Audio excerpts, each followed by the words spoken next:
नमस्कार। मिथिला संस्कार पर स्वागत करै छी। आप जितिया के विधि बतबै छी से सुनब अपने सब। जितिया जे अइ पुत्रदायिनी व्रत अइ, पुत्र जीवित व्रत अइ। पुत्र के जे रक्षा होइए से व्रत छथि। हिनका व्रत नहाय खायसँ शुरू होइए।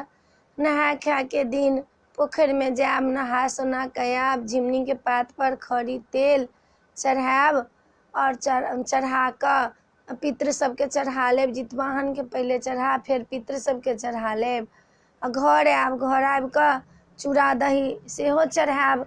पहिले जितवाहनके, तखन सबटा पितृके चिल्हो सियारोके चढ़ा कऽ चार पर फेंक देब। जितवाहनके अपना बच्चा सबके देब आ पितृके चढ़ल जे रहत हुनका दऽ देबनि किनको भगिनमानके, जे भगिनमान खा लेथिन। पितराइनके बजा कऽ से खुआ लेब घरमे।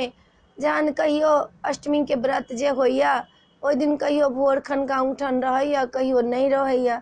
जहिया औंठन रहैए तहिया लोक अपन भोरे उठि कऽ खीरा आ सुपारी चढ़ा लै छथि। तहन सब गोटा बैसि कऽ, सब लोकसब बैसि कऽ औंठन करै छथि।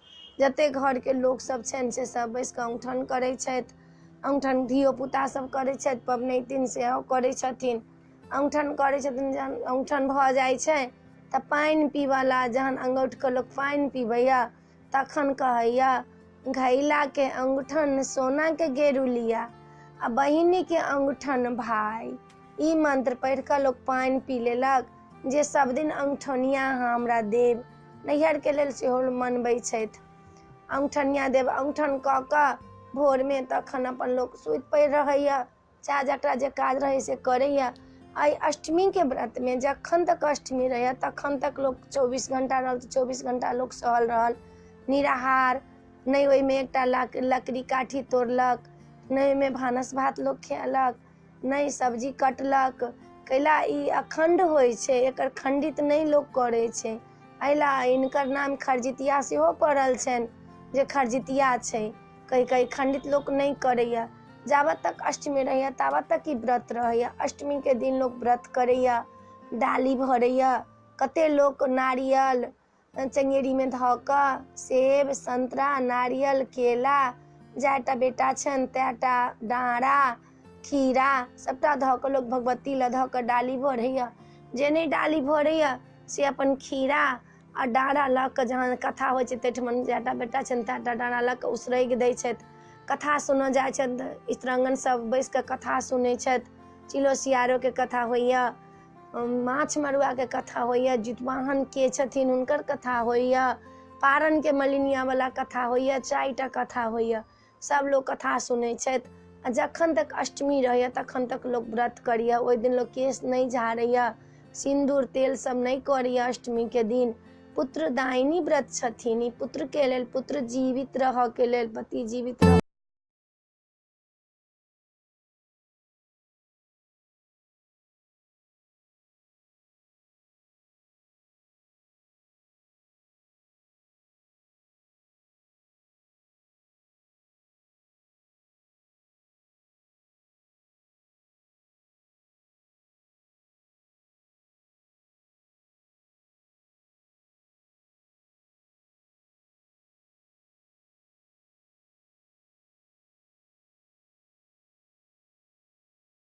लेलक। जे दिन कथा रहल ताहि दिन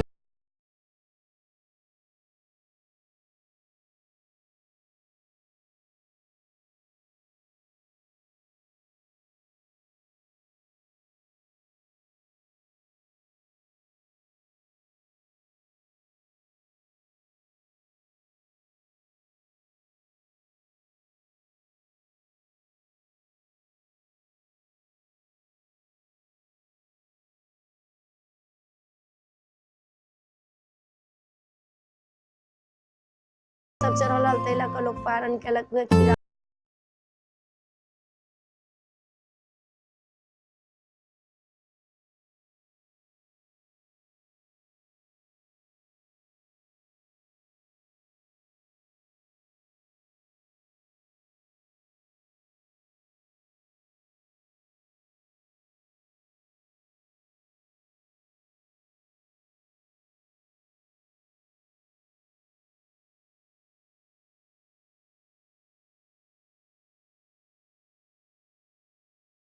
उठैया नहीं बेसी दिन